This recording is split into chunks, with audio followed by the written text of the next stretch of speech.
Hi, this is Richard, one of the mentors at GradSquare. I welcome you to this video on how to approach reasoning and quants module in Symbiosis Entrance Test SET. In this video, we'll be looking into these two sections in detail and try to understand what is expected out of the candidate in the exam and how one should prepare for these two sections. I'm going to start with quantitative aptitude. In quant section, there will be a total of 16 questions. And regarding the marking schemes, 1 mark will be awarded for every right answer and 0 mark will be deducted for a wrong answer. There is no negative marking. And the topics to be covered in this section are listed here. And there is no specific distinction that is given in the notification that these many questions will be asked in a particular topic as such. So equal importance has to be given when it comes to preparation for the exam. The number of questions that can be expected from each and every topic vary from year to year. And how to approach quants? One should start from the basic first. Basics of each and every topics has to be understood, and fundamentals and concepts of each and every topic has to be studied first. Then move to the next step of solving questions from each and every topic.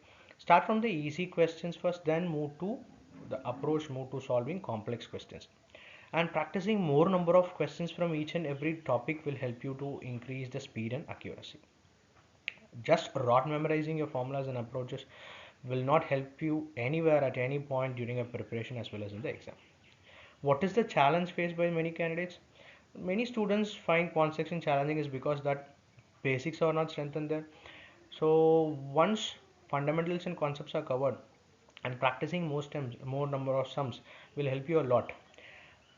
And whenever you solve a question, try to question yourself why we are approaching this sum in this way, and why we are applying this method, and what is the shortcut, and why this shortcut is suitable for this question.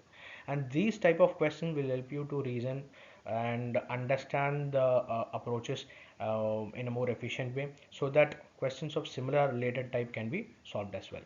And one of the example is being pointed out here, and this is a question from profit and loss. A trader sold half of his article at 60% profit, half of the remaining at 20% loss, and the rest was sold at the cost price. If the total transaction is gain percentage or loss will be is the question. So since the cost price is not given, I am going to take cost price as 200. You can take any values. You can assume any variables as well. Anyways, in each and every approach, it is going to give you the same answer. And half of this will be 100 rupees, and this 100 rupees is sold at a profit of 60 percentage, so your selling price will be 160 rupees. And half of the remaining we are left out with 100, and half of this will be 50, and this 50 is sold at a loss of 20 percentage, so your selling price is going to be 40 rupees. And the remaining half, so we are left with 50 rupees, and this 50 rupees is sold at the cost price, so selling price is going to be 50. So the overall cost price of the article is 200, and the overall selling price of this same article sold in division is nothing but 160 plus 40 plus 50, which is going to be 250 rupees. So there is a profit of 50 rupees. So net profit percentage is given by profit or loss is always based on cost price. For every 100, this will be 50 divided by 200 into 100, so which is going to give us 25 rupees, sorry, 25 percentage as the gain. So option D is the answer. And moving on to reasoning. In reasoning, there is a total of 12 questions, and 1 mark being awarded for every correct answer without any negative marking. And the topics to be covered in reasoning section are listed here. See, questions in reasoning test the ability to understand and process the information in a shorter time. When it comes to reasoning, there will be two different types of questions. One will be verbal reasoning based, which deals with words, languages, and other will be non-verbal reasoning based questions related to diagrams and pictures. Starting with verbal reasoning based questions, the questions measures one's ability to comprehend, reason, and think logically, which comes from proper understanding of language. So language has to be given importance here, and one should have an idea of easily approachable sums beforehand before stepping into the exam hall, because questions here will be time consuming and confusing. One should develop logical thinking ability, critical thinking skills, and should be able to manage the time properly to ace this section. And one of the questions from verbal reasoning, this example is from direction has been pointed out here. Facing towards north, Ravi walks 30 meter, then turns left and walks 15 meter. He again turns left and walks 30 meter. How far is he from the original position towards which direction? So I'm going to take the starting point as A. So moving towards north, he is covering a distance of 30 meter. And from the left means west, he will be traveling west toward this at a distance of 50 meter. And from there, he is traveling a distance of 30 meter after taking left, which is south. So this is the end point, and the start point and end point are in the same straight line. So by comparing it with the parallel length, the distance of AB will be 50 meter, and they have asked in which direction is he from the original position. So this is the original position, this original position, from this position he is at the west direction. So 50 meter west will be the answer for this question, option D. Moving on to non-verbal reasoning based question. Practicing more number of questions will help you to increase the speed and accuracy in this section. And one of the technique that can be applied here is elimination technique. Jotting down the wrong options will help you to find the a right option more quickly.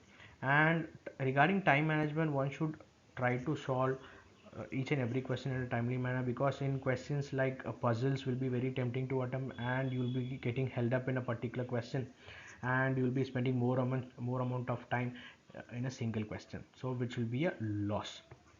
And if you are encountering a question which is unfamiliar, don't hit the panic button.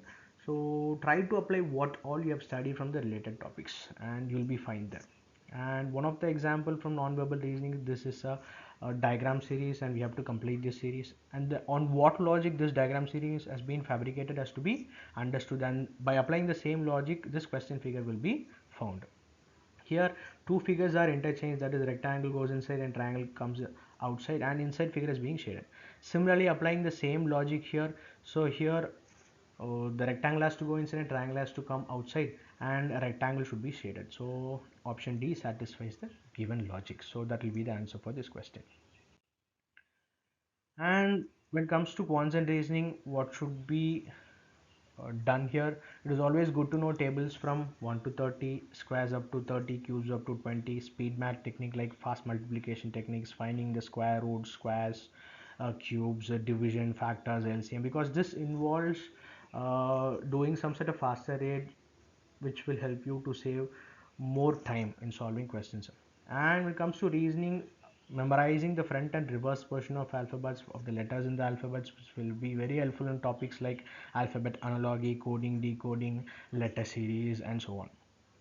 So for reference book, for quant section you can stick to NCERT books, because that will be more than sufficient, because questions here are asked in the quant section are up to 10th standard level. So for reasoning you can refer any books. Practicing more number of questions is the only mandatory requirement there, so you don't have to stick to any one particular book or author. You can even refer online source for your practice. And once your basics and fundas and practice are done, try to test yourself. Take topic related test and full length mocks, and after each and every test and mock, analyze your performance and what have we done, where we made mistake, how these mistakes has to be rectified, what can be an alternative approach. So these kind of analysis has to be done to improve your performance. And that's all about quants and reasoning section for SCT. Please subscribe to GradSquare YouTube channel for further updates. You can reach out to us on 9282442221. Thank you.